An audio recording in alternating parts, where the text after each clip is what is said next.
નમસ્કાર ખેડૂત મિત્રો તથા દર્શક મિત્રો, કૃષિ દર્શનના આજના આ કાર્યક્રમમાં આપ સૌનું હાર્દિક સ્વાગત છે। ખેડૂત મિત્રો, આપણે જાણીએ છીએ કે આપણો ભારત દેશ એ ખેતી પ્રધાન દેશ છે અને આપણા ભારતનું પશુપાલન એ તમામ ખેતી ઉપર નિર્ભર છે। એટલે પશુઓનું ધ્યાન રાખવું એ ખૂબ અગત્યનું છે અને એમનું ધ્યાન આપણે ત્યારે જ રાખી શકીએ કે જ્યારે આપણે એમને યોગ્ય આહાર આપી શકીએ। આજે આપણે વાત કરવાના છીએ પશુઓની અંદર શિરમુખરે એમનો જે ખોરાક છે ઘાસચારો અને એની અંદર આવતો જે જુવાર અને એની ખેતી પદ્ધતિ વિશેની।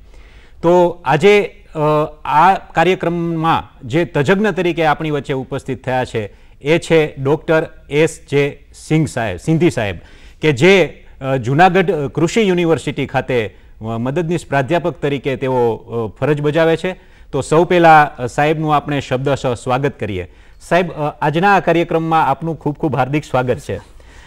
સાહેબ, આપણે અમારા જે ખેડૂત મિત્રો છે એમાં જે પશુપાલનની અંદર જે આપણે એમનું ઉત્પાદન વધારવું હોય તો ખેતી ખૂબ અગત્યની છે ને એમાં એમનો જે ખોરાક છે અગત્યનો છે ને આજે આપણો જે વિષય છે એ ઘાસચારાની અંદર જે જુવાર છે એની ખેતી પદ્ધતિ વિશે જ્યારે વાત કરવાની છે ત્યારે સૌથી પહેલાં એ પ્રશ્ન થાય સાહેબ કે આ જે ઘાસચારો છે એ ભારત દેશમાં સૌથી પહેલાં જોવા મળ્યો કે અન્ય કોઈ દેશમાં? આમ આપણે જોઈએ કે ભાઈ જે જુવારનો જે પાક છે ને આપણું જે એનું ઉદ્ભવ સ્થાન કહીએ કે જે જુવાર પાકનું જે ઉદ્ભવ સ્થાન છે મૂળ આફ્રિકા છે। બરાબર। અને આફ્રિકા અને જે આપણા જે આખા વર્લ્ડમાં કે ભાઈ ઘણા બધા દેશોમાં હમણાં જુવારનું વાવેતરનો વિસ્તાર વધતો ગયો છે। એમાં દક્ષિણ યુરોપ છે, USA છે, અમેરિકા છે, ચીન, પાકિસ્તાન અને ભારત। અને ભારતમાં પણ ખાસ કરીને મોટા ભાગના રાજ્યોમાં કે જેટલા પણ રાજ્યો છે કે જે આપણને ખ્યાલ છે કે આપણો ભારત દેશ છે એ વરસાદ આધારિત છે ને આમાં જે મહારાષ્ટ્ર છે, મધ્યપ્રદેશ છે, આંધ્રપ્રદેશ, કર્ણાટક,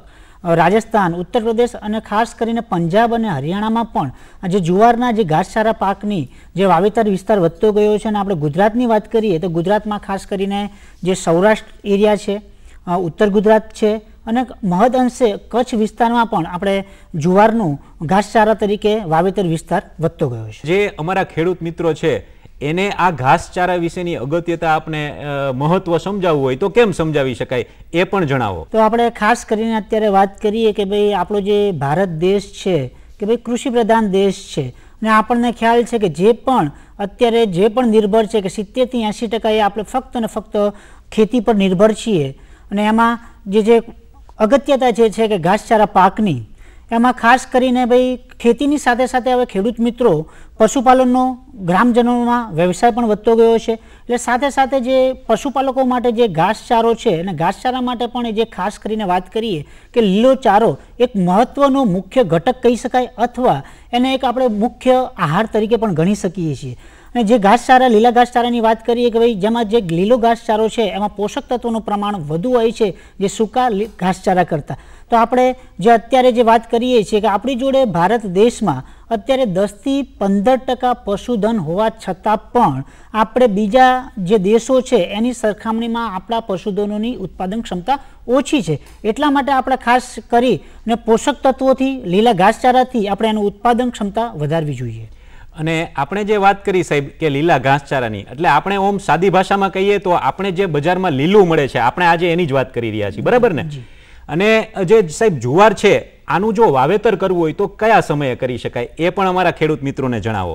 જે ઘાસચારા જુવારની જે ખેતીમાં આપણે વાત કરીએ કે જે જુવાર પાક એવો છે કે આપણે એવું નથી કે કોઈ પણ એક જ સિઝનમાં કરી શકીએ। એ એક એવો પાક છે કે 3 સિઝનમાં આપણે 3 ઋતુમાં કરી શકીએ છીએ। અને ખાસ કરીને જે આપણે ચોમાસુની વાત કરીએ કે જે જૂન જુલાઈ મહિનામાં અને ઉનાળાની વાત કરીએ કે ભાઈ માર્ચ એપ્રિલ મહિનામાં આપણે એનું વાવેતર કરી શકીએ છીએ। બીજું સાહેબ કે ઘણીવાર છે ને આ ઘાસચારાની સાથે બીજી બધી વનસ્પતિઓ ઉગતી હોય તો એના માટે એવું ખરું કે અલગ અલગ ઋતુ પ્રમાણે કોઈ એને અનુકૂળ સમય હોય તો એ વિશે પણ જણાવો। આમ જે આપણે જે જુવારનું જે છે કે આપણે ખાસ કરીને મોટા ભાગે ગુજરાત રાજ્યમાં આપણે ચોમાસામાં જ એનું વાવેતર કરતા હોઈએ છીએ। અને જે પણ વસ્તુ જે છે કે ભાઈ એમાં જે મુખ્ય ઘટક તરીકે આપણે વાત કરીએ કે ભાઈ ઘણા બધા એના પાછળ જવાબદાર પરિબળો છે। તો એમાં ખાસ કરીને એક છે કે ભાઈ નિંદણ છે કે ભાઈ કોઈ ખાતર વ્યવસ્થાપન છે। પણ આપણે જે પણ વસ્તુ કરીએ છીએ એનું યોગ્ય સમયે ને યોગ્ય સંરક્ષણના પગલાં લેવા જોઈએ કે જેથી આપણે એનું આર્થિક ઉત્પાદનમાં આપણે સમયસર ફાળો આપી શકીએ. સાહેબ, આપણે છે ને આ જે વાત કરી વાવેતર અને એને અનુકૂળ જે સમય છે એની વાત કરી.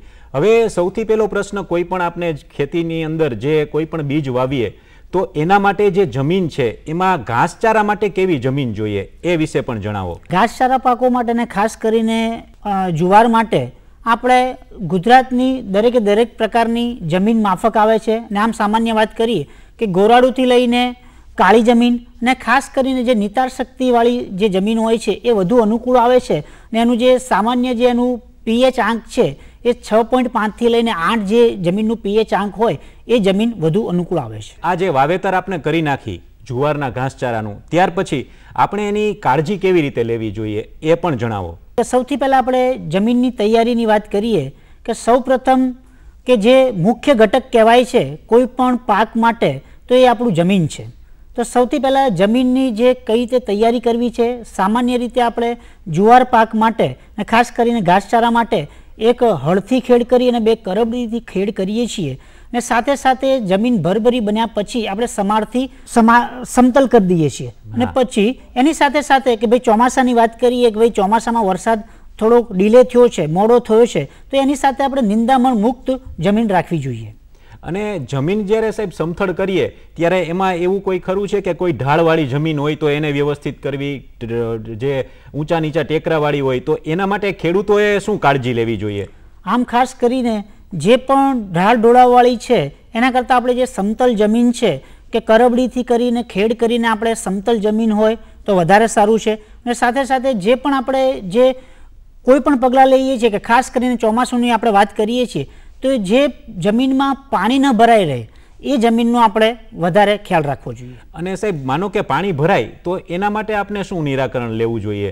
આમ જોઈએ કે ભાઈ જે પણ ચોમાસા પાકમાં કે આપણે વાત કરીએ કે અમુક વિસ્તારમાં કે એક જ દિવસમાં અથવા 2 દિવસમાં અમુક વધારે વરસાદ પડે છે તો આપણે ખાસ કરીને જે એની ડ્રેનેજ સિસ્ટમ છે કે આપણે નિરાકરણ લાવવું જોઈએ કે ભાઈ યોગ્ય ડ્રેનેજ સિસ્ટમ છે કે નહીં. ને જુવાર પાક એવો છે કે બહુ સેન્સિટિવ પાક છે, જો વધારે પાણી ભરાઈ રહેશે તો પણ આપણને એ પાક ફેલ જવાની શક્યતા રહેશે. અને સાથે સાહેબ, આપણે જે ઘાસચારામાં જુવારની જ્યારે વાત કરીએ છીએ ત્યારે તો એની કોઈ જાતો આવે છે કે અલગ અલગ પ્રકારની જાતો હોય એવું ખરું? ખાસ કરીને જે જુવાર અને ઘાસચારાની વાત કરીએ તો એમાં 2 પ્રકારનું આવે છે કે એક વાડ અને બહુ વાડ, કે આપણે જે એને કહીએ છીએ સિંગલ કટ અને મલ્ટી કટ. કે જે જાતો અલગ અલગ છે કે ભાઈ એક વાડ માટેની જાતો છે CSV 21F, GFS 5, GFS 6 અને CSV 46F. હમણાં છેલ્લા 2 વર્ષથી આ 46F રિલીઝ થયેલી છે. અને જે બહુ વાડ માટેની વાત કરીએ કે CSV 34 MF એટલે કે મલ્ટીકટ, 34 MF મલ્ટીકટ. ને જે આપણે ખાસ કરીને કે ભાઈ આ ખેડૂતોને બીજો મૂંઝવતો પ્રશ્ન એ છે કે આ જાતો જે છે કે આપણને ક્યાંથી મળી શકે. તો ખાસ કરીને આપણે જે ગુજરાત કૃષિ યુનિવર્સિટી 4 છે કે ભાઈ જુનાગઢ, નવસારી, આણંદ અને દાંતીવાડા, તો 4 કૃષિ યુનિવર્સિટીમાં આપણે ઘાસચારા સંશોધન કેન્દ્ર કાર્યરત છે. ને આમાં સૌથી પહેલાં જે કાર્યરત સ્થાપના થયેલી છે એ ઘાસચારા સંશોધન કેન્દ્ર આપણે આણંદ કૃષિ યુનિવર્સિટી અંતર્ગત એની સ્થાપના થયેલી છે. અને ત્યાં દરેકે દરેક જે નવી વેરાયટીઓ કે નવી જાતો વિકસાવવામાં આવે છે એનું બિયારણ ત્યાં આપણે યુનિવર્સિટી ને સાથે સાથે જે એના સબ સેન્ટર છે ત્યાંથી આપણે મેળવી શકીએ છીએ. બરાબર. અને સાહેબ, આપણે જે આ જે જાતોની વાત કરી, આપણે એની અંદર એ ત્રણેય જાતોની અંદર આમ શું તફાવત હોય? આમ આપણે બારીકાઈથી જોવા જાય તો અમારા ખેડૂત મિત્રોને વધારે ખ્યાલ આવે કે આપણે એક આ જાત છે, બીજી આ જાત છે, તો બંનેનો એવો શું ડિફરન્સ હોય કે એના વિશે પણ જણાવો. એમ ખાસ કરીને જે જાતોની વાત કરીએ છીએ કે ભાઈ આપણે જે જાત છે કોઈ પણ જાત હોય કે કોઈ પણ હાઇબ્રિડ છે એમાં આપણે ખાસ કરીને એવું કહીએ કે સૌથી પહેલાં દરેકે દરેક જાત દરેક જમીન માટે અનુકૂળ આવતી નથી. ધારો કે કોઈ જાત એવી છે કે ભાઈ બહારથી આપણે જાત લાયા છીએ અને ભાઈ આપણે પછી અહીંયા પ્રશ્ન કરીએ કે ભાઈ અહીંયા અમારે એનું ઉત્પાદન જેટલું જોઈએ એટલું મળતું નથી અને ત્યાં એટલું એનું ઉત્પાદન આપણે કહીએ છીએ કે ભાઈ એનું ઉત્પાદન આટલું છે. પણ દરેકે દરેક જમીનની પ્રત અનુસાર દરેકે દરેક જાતના જેની આના કેરેક્ટરિસ્ટિક છે કે જે ગુણ છે કે ભાઈ દરેક જમીન પ્રમાણે એ જાત અલગ અલગ એને સુટેબલ થાય છે. આપણા ભારત દેશની અંદર અને ખાસ કરીને ગુજરાતમાં અલગ અલગ વિસ્તાર છે, અલગ અલગ જમીન છે. તો તમારી દ્રષ્ટિએ આપણે સૌરાષ્ટ્રમાં અને ઉત્તર ગુજરાતમાં બંને અલગ અલગ જગ્યાએ કઈ કઈ જાતો વાપરવી જોઈએ? ખાસ કરીને આપણે જે સૌરાષ્ટ્રમાં અને જે ખાસ કરીને આપણે સૌથી વધારે વિસ્તાર જે ઘાસચારાનું કરીએ છીએ કે ભાઈ સૌરાષ્ટ્રમાં જે પોરબંદર વિસ્તારના જે ઘેડ એરિયામાં જે ગુંદરી છે, લોકલ વેરાયટી છે, એનું સૌથી વધારે વાવેતર થાય છે. ને એનું આપણે જે મશરૂમનું જે પ્રોડક્શન કરે છે જે પણ કંપનીઓ અથવા જે ખેડૂત મિત્રો, એમાં પણ આ ગુંદરીનું જે ફાઇનલી જે એનું બાય પ્રોડક્ટ વધે છે, બરાબર છે, એનો પણ આપણે ખાસ ઉપયોગ કરવામાં આવે છે. અને બીજું જે ધારો કે મધ્ય ગુજરાતની વાત કરીએ તો GFS 5-4 જે વેરાયટી છે મધ્ય ગુજરાત માટે વધારે સુટેબલ છે. અને દક્ષિણ ગુજરાતની વાત કરીએ કે જે GFS 5-6 અને હમણાં જ CSV 46 જે આપણે તાપી ચારી તરીકે જે જાત બહાર પડેલી છે એ વધારે અનુકૂળ આવે છે. સાહેબ, બીજો એક પ્રશ્ન ખેડૂત મિત્રો વતી મને ઉદ્ભવ્યો છે કે આપણે જે અલગ અલગ જાતોની વાત કરી, અલગ અલગ જમીન અને વિસ્તારની વાત કરી, તો આની અંદર આપણે ખાતરની જે પ્રક્રિયા હોય એ કેવી હોવી જોઈએ? ત્યારે જે ખાતરની આપણે વાત કરીએ છીએ કે ભાઈ ભારત સરકાર પણ કે ધારો કે જે પણ ખાતર મળે છે કે ધારો કે આપણે યુરિયા ખાતરની વાત કરીએ છીએ તો યુરિયા ખાતર પણ એક ખાતર એવું છે કે ભાઈ તરત જ હવામાં પ્રસરી જાય છે. તો એના માટે ભારત સરકારે પણ એવા પગલાં લીધા છે કે ભાઈ એનું મહત્તમ ઉપયોગ આપણે કઈ રીતે ઉપયોગ કરી શકીએ એટલા માટે હવે નીમ કોટેડ યુરિયા બહાર આવેલું છે. તો જે પણ ખાસ કરીને જે પણ જમીન છે, આપણે જે જમીનમાં જે પણ ખાતરનું વ્યવસ્થાપન છે કે ધારો કે ઘાસચારાનું જુવાર છે તો એમાં એક વાડ માટે 80 કિલોગ્રામ નાઇટ્રોજન અને 40 કિલોગ્રામ ફોસ્ફરસની આપણે ભલામણ કરીએ છીએ.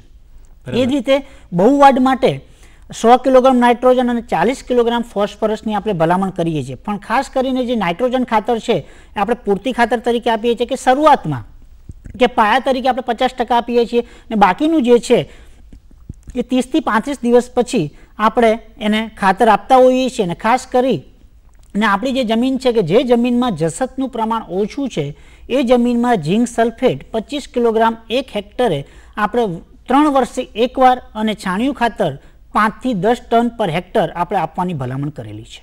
વાહ સાહેબ, ખૂબ સરસ વાત કરી. અને સાથે સાથે સાહેબ બીજો એક પ્રશ્ન એવો છે કે આપણે જે આ જમીન છે અલગ અલગ, એમાં જે નીંદણની પ્રક્રિયા છે તો એમાં જે નીંદણ કરવાનું હોય તો એ કેવી રીતે કરી શકાય એમ જમીનને અનુરૂપ ખાસ કરીને? એમ આપણે ખાસ કરીને ખેડૂત મિત્રોને પ્રશ્ન એ જ હોય છે કે જે મોટામાં મોટો પ્રશ્ન છે કે ભાઈ રોગ અને જીવાતનો જ પ્રશ્ન છે. પણ ખરેખર એના માટે 3 પરિબળો જવાબદાર છે.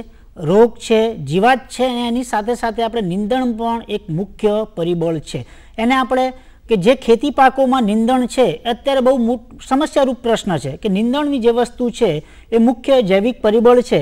આપણને રોગ જીવાતનો પ્રશ્ન સ્પષ્ટપણે નરી આંખે જોઈ શકીએ છીએ, પરંતુ જે નીંદણથી જે નુકસાન થાય છે એ આપણને પરોક્ષ રીતે એના ઉત્પાદનમાં ઘટાડો થાય ત્યારે જ ખ્યાલ આવે છે કે ભાઈ ખરેખર નીંદણના કારણે આટલો ઘટાડો થયો છે.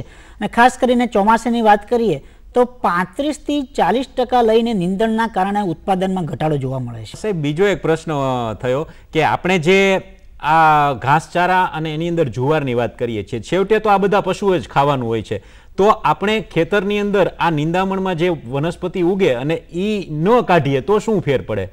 દરેક નિંદામણમાં આપણે એવું જોઈએ કે દરેકે દરેક નિંદામણ નુકસાનકારક નથી. અમુક નિંદામણ એવા છે કે જે પૌષ્ટિક છે કે જે આપણે પશુપાલનના ખોરાક તરીકે પણ ઉપયોગ કરી શકીએ છીએ. પણ એમાં ખાસ કરીને જે આપણે કોંગ્રેસ ઘાસ કહીએ છીએ એ પશુઓ માટે નુકસાન કરતા છે.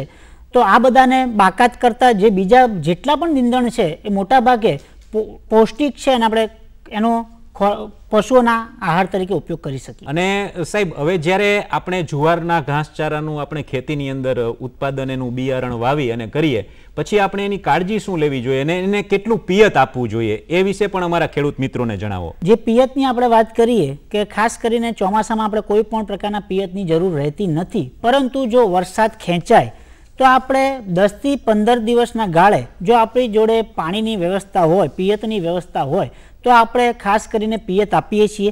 અને જુવાર પાક એવો છે કે જે પાણી સામે કે જે ઓછામાં ઓછા કે એમાં ફક્ત 350 થી 400 mm પાણીની જરૂરિયાત છે, જે બીજા પાકો કરતાં બહુ ઓછી છે.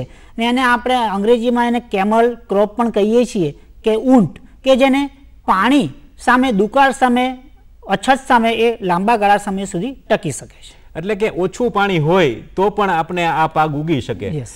સાથે સાહેબ આપણે જે ખારી જમીન હોય અને ખારું પાણી હોય તો એમાં આપણો આ ઘાસચારાનો જે જુવાર છે એમાં એની ખેતી પદ્ધતિ કેવી રીતે કરવી? ખારી જમીન અને ખારા પાણીની જે વાત કરીએ છીએ કે એમાં આપણે જે પણ એના જે સોઇલ મેનેજમેન્ટ કે જે પણ આપણે ફર્ટિલાઇઝર મેનેજમેન્ટ વ્યવસ્થાપન કરીએ છીએ કે એમાં જે પિયતની જરૂરિયાત છે કે આપણે ખાસ કરીને પિયતની વ્યવસ્થા છે તો આપણે 10 થી 15 ગાળાના દિવસે પિયત આપતા હોઈએ છીએ. તો એ પ્રકારની જમીનમાં આપણે ખારું પાણી છે તો આપણે એ પ્રમાણે પિયત અલ્ટરનેટ આપવું જોઈએ. એક પિયત આપવું તો જે 10 થી 15 દિવસની જરૂરિયાત છે તો આપણે એને 20 થી 25 દિવસે લઈ જવો જોઈએ તો જેથી આપણે ખારા પાણીનો એનાથી જમીન બગડે નહીં. ને બીજું સાહેબ કે જ્યારે આપણે ઘાસચારામાં જુવારને આપણે ખેતીમાં ઉગાડીએ ત્યારે એની સાથે આપણે આમ ચીલા કે જે ઓલા સેઢા કહીએ એની અંદર બીજા કોઈ પાક ઉગાડી શકાય તો એ વિશે પણ અમારા ખેડૂત મિત્રોને જણાવો. ખાસ કરીને આપણે જે પણ અત્યારે વાત કરીએ છીએ કે ભાઈ ઘાસચારાના પાકોની સાથે સાથે કે ઘાસચારાના પાકો એવા છે કે જે બે છોડ વચ્ચે કે બે હાર વચ્ચેનું અંતર બહુ ઓછું હોય છે. એટલા માટે જે લાંબા ગાળાના પાકો છે અથવા એમાં આપણે ઇન્ટરક્રોપિંગ તરીકે અથવા ક્રોપ રોટેશન તરીકે પાક ફેરબદલી તરીકે પણ આપણે ઘાસચારા જુવારનો કરી શકીએ છીએ. આપણે જે ખેતીની અંદર અલગ અલગ પાક પ્રમાણે પાકની અંદર જીવાતો આવતી હોય છે તો આપણે ખાસ કરીને ઘાસચારાની અંદર અને એમાં જુવાર પાક જ્યારે વાવીએ ત્યારે કેવા પ્રકારની જીવાતો આવે તો એ વિશે પણ જણાવો. ખાસ કરીને જે જુવાર છે ઘાસચારા જુવાર એમાં મુખ્યત્વે 3 જીવાતો છે કે પહેલું છે કે ગાબમારાની ઈયળ, સાંઠાની માખી અને પછી છે ફોલ આર્મીવર્મ. કે ભાઈ જે સાંઠાની માખી છે જો એનું આપણે જો યોગ્ય નિયંત્રણ કરવું હોય તો એના માટે દરેકે દરેક પાક માટે બીજ માવજત એ ખૂબ જરૂરી છે. કે આપણે ખાસ કરીને જોઈએ કે 80 થી 90% ખેડૂતો બીજ માવજત કરતા નથી. જે પણ આપણે બિયારણ લઈએ છીએ એ બિયારણની સાથે અલગ એક પેકેટ હોય જ છે કે જે દવા છે કોઈ પણ ઇન્સેક્ટિસાઇડ છે કે ફંગીસાઇડ છે એ આપણે બીજ માવજત માટે હોય છે પણ આપણે એનો ઉપયોગ કરતા નથી. તો બીજ માવજતના જે ફાયદા જોવા જઈએ આપણે તો એક તો ખાસ કરીને એનો ઉગાવો સારો થાય છે. સાથે સાથે કોઈ પણ બાયો ફર્ટિલાઇઝર છે જૈવિક ખાતર છે તો એનાથી આપણે 15 થી 20% ખાતરની બચત કરી શકીએ છીએ અને સાથે સાથે 10 થી 15% ઉત્પાદનમાં વધારો કરી શકીએ છીએ. તો ખાસ કરીને જે પહેલી જે જીવાત છે કે સાંઠાની માખીની વાત કરીએ કે એમાં બીજ માવજત તરીકે જે બજારમાં ટેકનિકલ નામ તરીકે જે થાયોમિથાક્ઝમ છે એ અથવા જે છે 30% FS એ આપણે 3 ગ્રામ અથવા ઇમિડિયા ક્લોપ્રિડ 48% એ 10 ગ્રામ 10 લીટર પાણીમાં ઓગાળી એનો આપણે છંટકાવ કરવો જોઈએ. અને સાથે સાથે જો શરૂઆતમાં 30 થી 35 દિવસ દરમિયાન જો સાંઠાની માખીનો ઉપદ્રવ વધારે જોવા મળે તો આપણે કોઈ પણ જે લીમડાયુક્ત જે 1500 mm જે લીમડાયુક્ત તો જે પણ આપણે બજારમાં કરંજ તેલ છે કે લીમડાનું તેલ છે 0.5% એ 10 લીટર પાણીમાં આપણે 50 ml અને સાથે 3% ડિટર્જન્ટ પાવડર સાથે ઓગાળી મિશ્રણ કરી એનો આપણે છંટકાવ કરી શકીએ. સાહેબ આપણે જે આ 3 જીવાતની વાત કરી બરાબર તો એમાં સાંઠાની માખી તમે જે કહ્યું એ જીવાત આપણા ગુજરાતમાં કયા વિસ્તારમાં જોવા મળે છે? અત્યારે ખાસ કરીને આપણે જોયું કે ભાઈ ફોલ આર્મીવર્મનો પ્રશ્ન વધારે છે. તો ફોલ આર્મીવર્મનો જે નિયંત્રણ માટે આપણે વાત કરીએ કે જે એના નર અને માદા ફૂદાઓ હોય છે એ પ્રકાશ તરફ વધુ આકર્ષતા હોવાથી આપણે 1 હેક્ટર દીઠ એક પ્રકાશ પિંજર ગોઠવવાની ભલામણ કરીએ છીએ અને સાથે સાથે જે ફોલ આર્મીવર્મના જે ફેરોમેન ટ્રેપ આવે છે 1 હેક્ટરે 10 થી 12 જે ફેરોમેન ટ્રેપ આપણે ગોઠવવાની ભલામણ કરીએ છીએ. અને સાથે સાથે જે દવાની વાત કરીએ આપણે કે ભાઈ સાયન્ટ્રાનિલિપ્રોલ અથવા ક્લોરેન્ટ્રાનિલિપ્રોલ અથવા એમામેક્ટિન બેન્ઝોઇટ આમાંથી કોઈ પણ એક દવા આપણે 10 ml માં મિશ્રણ કરી એનો આપણે યોગ્ય છંટકાવ કરી શકીએ છીએ. અને ખાસ કરીને આપણા જે ખેડૂતોનો છે કે ભાઈ જે પણ દવા આપવાની છે એ યોગ્ય માત્રામાં આપવાની છે. ફોલ આર્મી વોર્મ જે તમે કહ્યું જે જીવાત છે એ જીવાતને મારવાની આપણે વાત કરી કે એના માટે આ દવા નાખી શકાય પરંતુ બીજી કોઈ જીવાત હોય તો એ જીવાતનું નિયંત્રણ કેવી રીતે કરી શકે અમારા ખેડૂત મિત્રો એ વિશે પણ થોડુંક કહો. ખાસ કરીને જોઈએ કે ભાઈ કોઈ પણ પ્રકારની જીવાત છે એ જીવાતનું નિયંત્રણ કરવા માટે આપણે એક તો સૌપ્રથમ આપણે વાત કરીએ એ પ્રમાણે બીજ માવજત આપવું જોઈએ. સાથે સાથે જે પણ ખાતર વ્યવસ્થાપન છે એ ખાતર વ્યવસ્થાપનમાં આપણે એવું છે કે ભાઈ ખાતર વધુ નાખીશું તો ઉત્પાદન વધુ મળશે પણ ખરેખર એવું હોતું નથી. ખાતર વધારે આપશો કે કોઈ પણ ફંજીસાઇડ કે ઇન્સેક્ટિસાઇડ આપણે એનો યોગ્ય માત્રામાં ઉપયોગ નહીં કરીએ તો એના પરથી રોગ જીવાતનો પ્રશ્ન વધી શકે છે. આપણે જ્યારે ઘાસચારાના જુવારનું બિયારણ વાવીએ અને ત્યાર પછી કેટલા સમય દરમિયાન આ ઘાસચારો આપણે ઉત્પાદન એટલે કે એને બહાર કાઢવો હોય તો આપણે એને કાઢી શકીએ, તો એનો સમય મર્યાદા શું? ખાસ કરીને ઘાસચારા જુવાર માટે કે ભાઈ એની કાપણી કઈ અવસ્થાએ કરવી એ ખૂબ અગત્યનો ભાગ છે. કે ખાસ કરીને જે કુમળા ફૂલ આવવાની અવસ્થા હોય ત્યારે જો આપણે ખેડૂત મિત્રો જો એની કાપણી કરે તો એમાં એક ઝેરી તત્વ હોય છે SCN હાઇડ્રોસાયનિક એસિડ કે જે પશુઓને નુકસાન કરતા છે. એટલા માટે 50% ફૂલ અવસ્થા આવ્યા બાદ જ આપણે એની પ્રથમ કાપણી કરવી જોઈએ. એટલે ખાસ કરીને આપણે 60 થી 65 દિવસે એની જે ઘાસચારા જુવારની છે પ્રથમ કાપણી કરીએ છીએ એક વાડ માટે.